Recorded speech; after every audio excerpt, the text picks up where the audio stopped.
Salut les amis, on se retrouve pour une nouvelle vidéo, où on va parler de ce match entre Celta Vigo et le FC Barcelone, et on va en parler puisque ce match relance totalement la course au titre. Et donc, on ne va pas commencer par parler de statistiques, mais on va parler du classement, parce que oui, c'est très intéressant. Le FC Barcelone est à 34 points, le Real Madrid est à 27, mais je rappelle, le Real Madrid a 2 matchs de retard.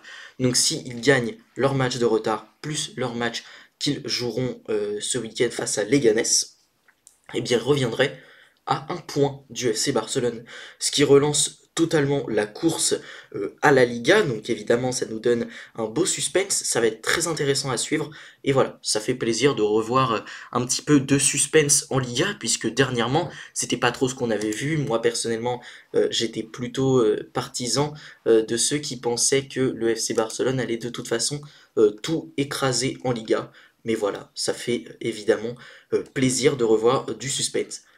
Bon bah les amis, avant de passer à la suite de ce débrief, n'hésitez pas à vous abonner à la chaîne, ça fait vraiment plaisir, ça m'apporte beaucoup de soutien que vous vous abonniez à la chaîne. Et voilà, faites-le, ça me fera vraiment plaisir puisque beaucoup des gens qui regardent mes vidéos ne sont pas abonnés, la très grande majorité, environ 90%, donc c'est absolument énorme, ne sont pas abonnés. Donc les amis, je vous invite vraiment à le faire. Et sur ce, merci beaucoup d'avance. Bon, eh bien reprenons un petit peu ce débrief. Et bon, on regarde la possession de balle. Le FC Barcelone a une possession de balle pas écrasante, dans le sens où on voit 59%, mais en fait on a vu beaucoup de ping-pong en fait entre les deux équipes.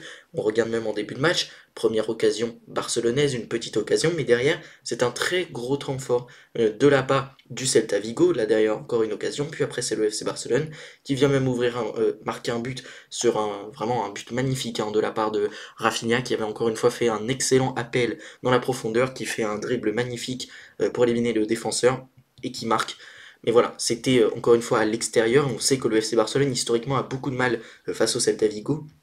Donc finalement, quand on regarde un petit peu les statistiques, eh ben on voit but attendu 2,60 contre 1,72 pour le FC Barcelone, 15 tirs à 9, 7 grandes chances à 4. Ce FC Barcelone n'a pas eu énormément d'occasions, même s'ils se sont créés quand même 1,72, donc ils sont pas loin des 2 XG, donc des 2 buts. Mais concrètement, par rapport à ce qu'ils ont subi, eh ben on peut presque estimer qu'ils s'en sortent bien en fait, les Barcelonais, parce qu'ils ont énormément subi ce soir. Et franchement, ce n'est pas un FC Barcelone des grands soirs que j'ai vu. Moi, j'ai été un petit peu déçu, je reste un petit peu sur ma faim au ressorti de ce match. Quand on regarde les occasions barcelonaises, il y en a des très dangereuses. On voit quand même 4 grandes chances, ce qui est pas mal du tout côté du FC Barcelone. Mais je pense que avec la possession de balle qu'ils ont eue et surtout avec les contres qu'ils ont eus, je pense qu'ils auraient pu faire un petit peu mieux. D'ailleurs, si on regarde les statistiques au complet, et ben on se rend compte qu'il y a quand même 9 tirs à 15 pour 8 tirs cadrés à 4. En fait, ce FC Barcelone, bah voilà, 4 grandes chances, 4 tirs cadrés, c'est encore une fois une preuve d'une très grande efficacité du côté du FC Barcelone, mais globalement, ils se sont fait dominer dans énormément de paramètres offensivement. C'est barcelonais, et c'est pour ça que je suis très déçu, parce qu'au final, quand on regarde le nombre de grandes chances manquées, bon bah certes, il n'y en a que 2 manquées, mais quand tu t'en procures peu des occasions, bah c'est dommage. C'est dommage. Et franchement, je trouve que ce FC Barcelone s'en tire plutôt bien ce soir, tant le Celta Vigo a plutôt dominé dans les occasions. Et d'ailleurs, si on regarde XG cadré, ils sont au-dessus. XG hors penalty, ils sont au-dessus. XG coup de pied arrêté, ils sont au-dessus. XG action de jeu, ils sont au-dessus. Et but attendu, XG tout court, et ben ils sont au-dessus.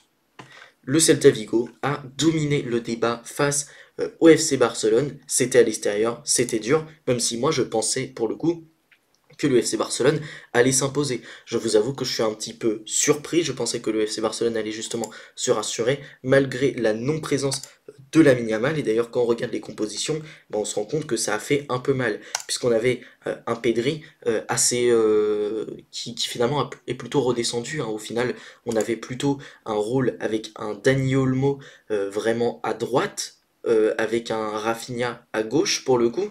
Donc en fait Rafinha et Olmo ont plutôt beaucoup bougé, et avec un Pedri qui était plus haut. Il y en avait un Gavi un petit peu plus bas, qui justement s'utilisait son agressivité pour vraiment performer, même s'il a quand même réalisé 7 passes dans le dernier tiers, c'est plutôt pas mal.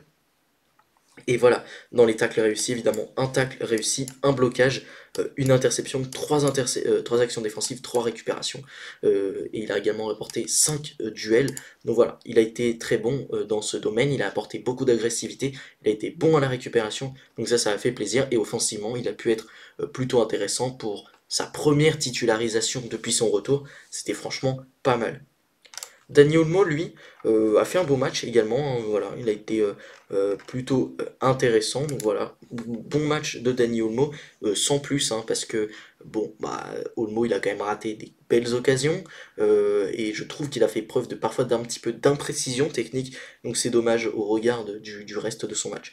Lewandowski a évidemment marqué, il a été plutôt bon également ce soir, lui pour le coup a eu assez peu d'occasions, et on a quand même marqué une, donc ça c'est très bien.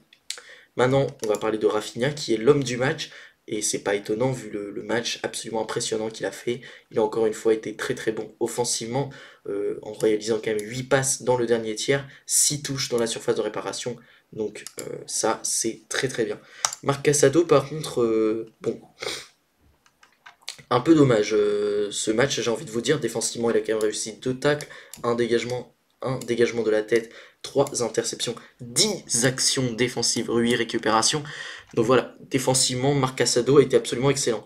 Maintenant, il prend ce carton rouge qui met même carrément en difficulté le FC Barcelone. Et ça, voilà, on le voit puisque cette défense n'a pas toujours été extrêmement solide. Et pour le coup, le petit Gérard Martin n'a pas fait un match forcément mauvais, j'ai envie de vous dire, excusez-moi, je suis un peu fatigué, mais il n'a pas fait un match forcément mauvais, pour le coup, même si c'est pas le plus gros match de sa carrière. Koubarsi, par contre, me semble un petit peu cuit ce soir, hein. Déjà, il a eu une très très grave blessure, on s'en rappelle, où il était quasiment défiguré hein, quand il est ressorti. Vraiment, moi, je repense encore aux images, et franchement, c'était pas très beau à voir. Et oui, un peu cramé, Koubarsi. J'aimerais bien voir le retour de nouveaux défenseurs. Et Koundé, qui lui, bah, certes fait une passe décisive, mais fait également une très grave erreur. Donc la passe décisive pour Rafinha, extrêmement bien trouvée, une passe magnifique. Mais concrètement, que dire quoi? C'est lui qui fait l'énorme erreur, qui relance totalement dans ce match le Celta Vigo. Oh, excusez-moi, encore une fois, je suis un peu fatigué, les courses à fatigue, mais concrètement, Koundé, je trouve que sa performance ce soir, elle est pas très bonne.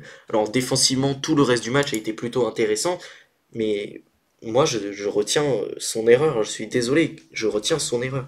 Ou franchement, ça n'a pas été excellent. Et je ne suis pas inquiet pour ce FC Barcelone. Je pense que le FC Barcelone, bah déjà, ils ont beaucoup d'absents. C'était un match à l'extérieur. Les matchs à l'extérieur face au Celta Vigo, c'est jamais simple. Là, en l'occurrence, ils ont quand même pas eu de bol parce que le carton rouge de Casado et l'erreur de Koundé coup sur coup, c'est quand même assez dur. Je pense que ce FC Barcelone aurait pu s'en sortir un peu mieux. Maintenant, oui, faut le dire, hein, bravo au Celta Vigo qui a réussi à recoller à la fin et qui, franchement, pour cette équipe du Celta Vigo, une victoire n'aurait pas été volée au vu de la production qu'ils ont faite, qui était vraiment excellente, puisque voilà, ils ont battu ils ont remporté beaucoup de duels face à ces Barcelonais. Ils ont vraiment fait un match très intéressant, ils ont fait le match qu'il fallait, et encore une fois, je le répète, s'ils avaient gagné le match, ça aurait été vraiment pas volé. Bon bah les amis, j'espère que cette vidéo vous aura plu. Si c'est le cas, n'hésitez pas à la liker, à la commenter pour me donner vous, votre avis sur ce match du FC Barcelone. Et surtout, abonnez-vous à la chaîne, c'est super important pour moi. Et vous aurez du contenu de foot de qualité. Sur ce, salut les amis, à la prochaine.